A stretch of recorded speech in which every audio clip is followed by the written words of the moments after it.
Have you ever had a feedback conversation go pear-shaped? The other person got defensive or went on the attack? Just maybe you didn't do enough to set it up properly.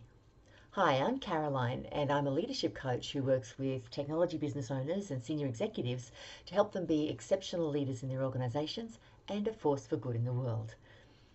So there's a lesson to be learned from the current pandemic, because one of the ways that we're resolving, hopefully, around the world, the impact of COVID-19 is to vaccinate people. And when we vaccinate or inoculate, we give the individual a tiny dose of the disease so that their body can develop immunity or develop antibodies to have immunity against the full-blown disease. And we use a similar technique called inoculation in leadership and coaching. We give a small dose of truth to allow the other person to withstand a larger dose of truth. So we want to set them up for a feedback conversation and not pull the rug out from under their feet. And an inoculation might look something like, Peter, I need to have a conversation with you. There's some things we need to talk about, and you're probably not going to like it, but can we have that conversation now? That's one version. Another more involved version might be something like, Susan, I really need to have a conversation with you. There's some issues we need to address, and to be honest, I'm a little uncomfortable about this. I'd like you to hear me out because I'm not sure I'm going to get it right, and my intention is to serve you and serve your growth. But you know, if I get it wrong, if it comes out the wrong way, please accept my apologies. That is not my intention. My intention is to serve you. But can we have that conversation now? So what were the elements in that more complicated inoculation? I asked permission, which is really important, so that person actually got to say yes or no, and if they say no, then I'm going to circle back around and go, great, that's okay, when can we do it?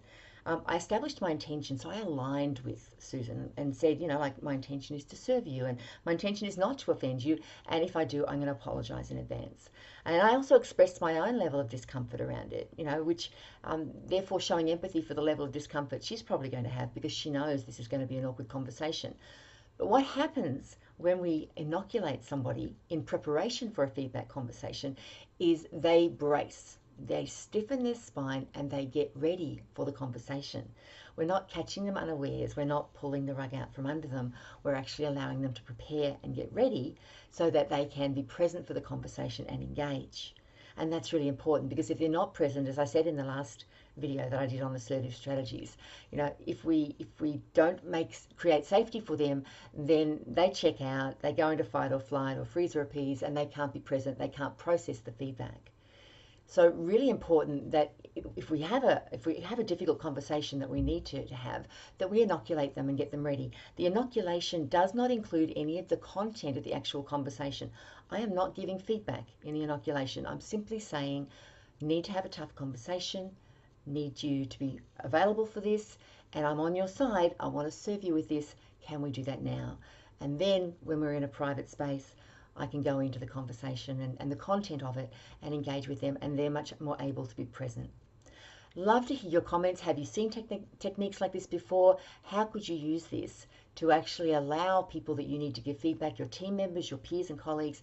How could you use this to allow them to engage in the feedback and to, you know, really create higher levels of performance across the board? Thanks for watching. Please comment and share if you know someone else who'd benefit from this.